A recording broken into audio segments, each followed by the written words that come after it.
नमस्कार, जोहार। मैं शिवलाल सागर, थिएटर वर्ल्ड ऑफ शिवलाल सागर में आप सबका स्वागत करता हूं।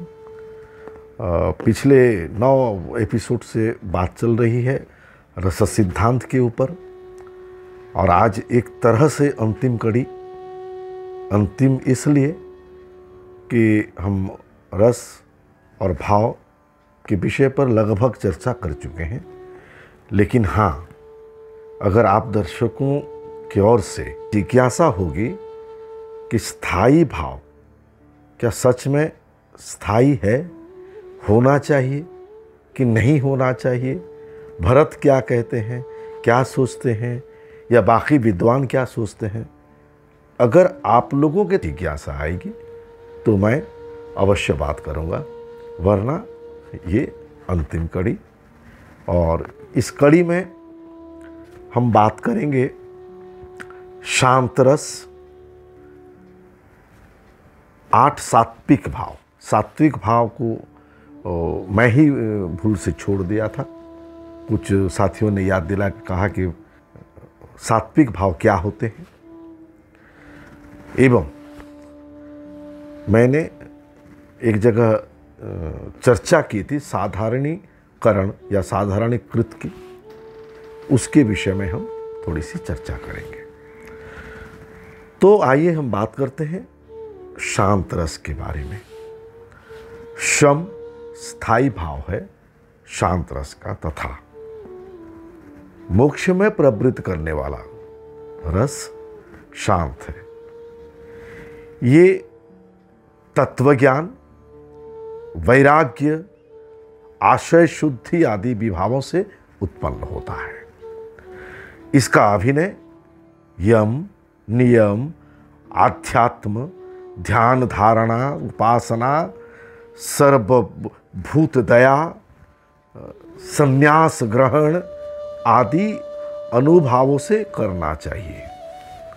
निर्वेद, स्मृति, धृति सभी आश्रमों की पवित्रता, स्तंभ, रोमांच आदि इसके संचारी भाव हैं,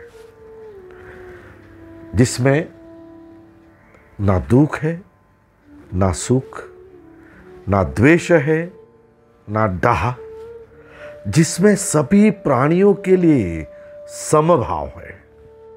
वह प्रसिद्ध रस है शांत रस।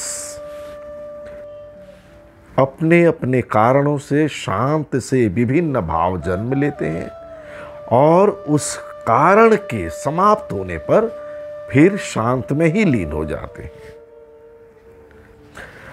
अब बात करते हैं हम सात्विक भावों की।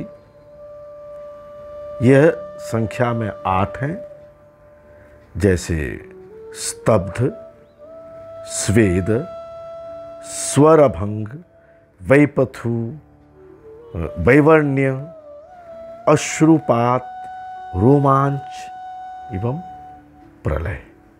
सत्व से अभिनीत होने वाले भाव सात्विक भाव हैं। नाट्य प्रस्तुति में सत्व मन से जन्म लेता है। अभिनेता का अपने चित्त या मन में एकाग्र होना सत्व है, और मन की इसी समाधि में सत्व की निष्पत्ति होती है। उस सत्व को रोमांच, अश्रु, वैवर्ण्य आदि जो भाव के अनुसार होने वाला स्वभाव है, उसे चित्त की विचलित स्थिति में नहीं किया जा सकता है।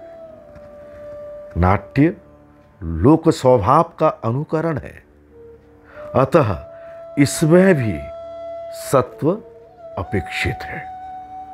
इसमें दुख का स्वरूप रुदन से झलकता है। रुदन वो कैसे करके दिखाएगा जो स्वयं दुखी ना हो। उसी प्रकार हर्ष के भाव को वो कैसे दिखाएगा जो स्वयं सुखी ना हो। इसलिए यह अभिनेता का सत्व ही है, जिससे वो दुखी या सुखी की भूमिका में क्रमशः अश्रु और रोमांच दिखा सकता है। इसलिए अश्रु, रोमांच आदि को सात्विक भाव माना जाता है। अब हम बात करेंगे साधारणीकृत या साधारणीकरण। मुझे याद है ये इसके बारे में जानकारी लेने के लिए निवेदिता जैना जी मुझसे आग्रह की थी। वो बहुत अच्छी एक लेखिका है, उड़ीसा राउरकेला से, बैंक एम्प्लॉय हैं। तो आइए हम इस पर थोड़ी सी चर्चा कर लें। इसमें कोई संदेह नहीं है कि नाटक से जुड़ी किसी भी अनुभूति, भाव और रस को दर्शकों तक संप्रेषित करने का माध्यम अभिनेता है, लेकिन वो इस पूरी प्रक्रिया को न तो अपनी व्यक्तिगत अनुभूति, न ही चरित्रगत अनुभूति, वरन एक साधारणीकृत अनुभूति के रूप में दर्शकों तक संप्रेषित करता है। वह स्वयं भी निर्व्यक्तिक होता है और उसका चरित्र भी, और दर्शक भी उसे इसलिए एक सामान्य, शाश्वत और बृहत्तर स्तर पर अनुभूत करता है। कई बार किसी प्रस्तुति का दर्शक के साथ इस तरह से तादात्म्य स्थापित हो जाता है कि दोनों अपनी अपनी व्यक्तिगत यत्ता भूलकर एकाकार हो जाते हैं और नाटक का अंतिम प्रभाव सब पर एक जैसा पड़ता है। यही साधारणीकरण की अवस्था है। कुछ कुछ चर्चा कर लिए। जो अभिनेता और दर्शक पर एक साथ लागू होती है। जिस नाटक में ऐसे क्षण ज्यादा से ज्यादा उपलब्ध होंगे, वह नाटक अथवा उसकी स्मृति, यादें वर्षों तक हमारे भीतर सुरक्षित रहती है या जीवित रहती है। आज हम तीनों विषय पर कुछ कुछ चर्चा कर लिए और आज रस सिद्धांत को हम यही समाप्त करते हैं।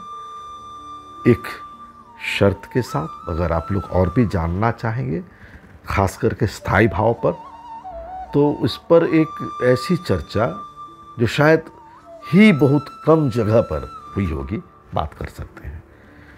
तो जाने से पहले फिर से आप सबको धन्यवाद और सबसे आग्रह है कि प्लीज़ आप लोग लाइक करें, सब्सक्राइब करें, कमेंट्स करें और सवाल पूछें। नमस्कार।